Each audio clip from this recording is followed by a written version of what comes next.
Welcome back, tubers. This is the follow-up video of the peach pits that we sprouted a couple years back. These trees were planted in the ground 3 years ago, so this is the third spring, and the other one is over there.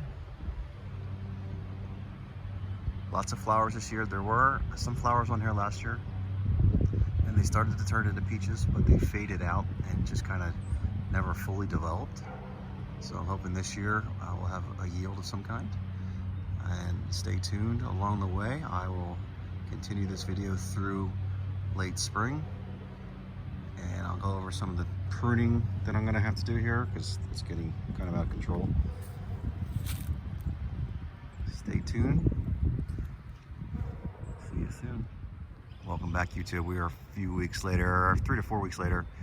Temperatures have gone over 80 a few times, so the blooms are now gone.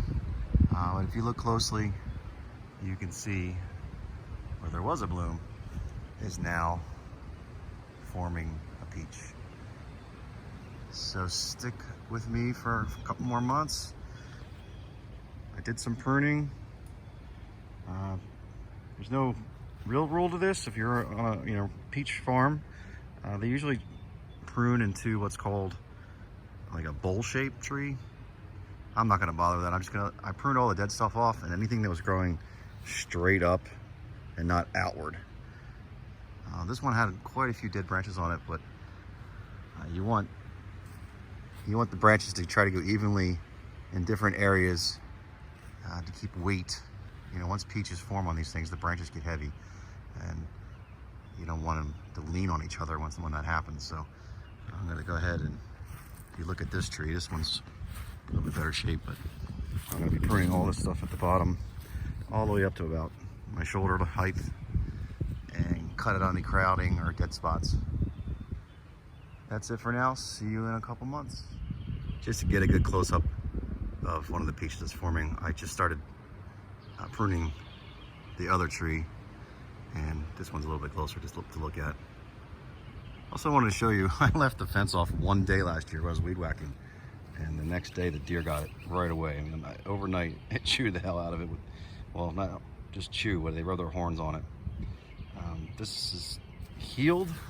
This is probably almost a year ago this happened. It doesn't seem to be hurting the tree at all. This tree is actually doing better than the other one. So if you live in a deer-prone area, please make sure you fence your trees. See you soon. All right, welcome back. We are a month later, approximately. Mid-May-ish, we're May 18th. So after a month, they've gotten a lot bigger. Some look better than others, as to expect. Some rot out or get bugs on them. This tree has a lot more peaches on them than this one, but this one has some peaches that actually look really healthy. As I climb up by this little ladder. So yeah, we're coming along nicely.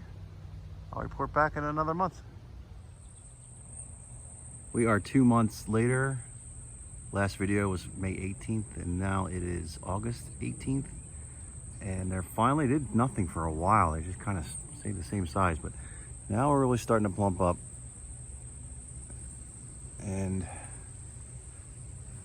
just like I said in the prior video, some of them don't turn out that right. They get all bug infested or something weird happens to it. I'll probably just pull some of these off because they're just taking energy away. But you can see how, that one doesn't look too good, but then the one right next to it is perfectly fine. So you're not going to get 100% yield out of these, but they're doing well. And I think the next video will be the last. I'm assuming another month at least, into mid-September. We'll start taking some of these off and see how they taste. This tree isn't doing quite as well. They look smaller for some reason, but I think maybe it just needs more time. Now you can see how much weight is on this branch here because there's too many on here, and I'll probably take some of these off, especially the ones that aren't doing well. But that's another thing in the spring.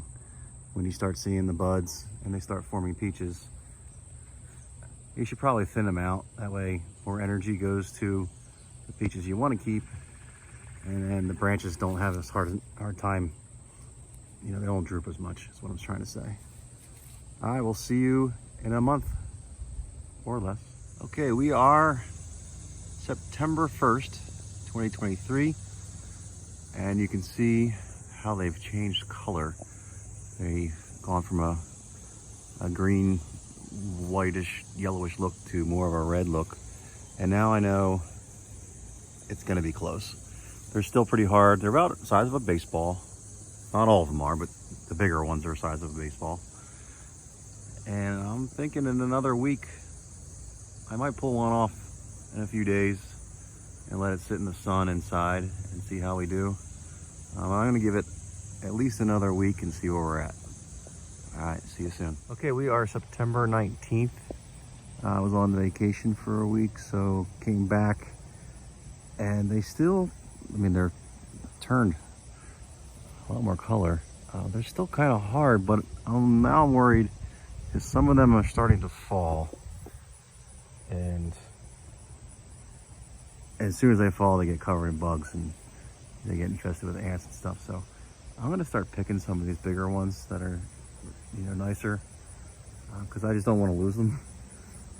So I'm gonna bring them in the house, and once they start to soften up and ripen, I'll cut it open on tape.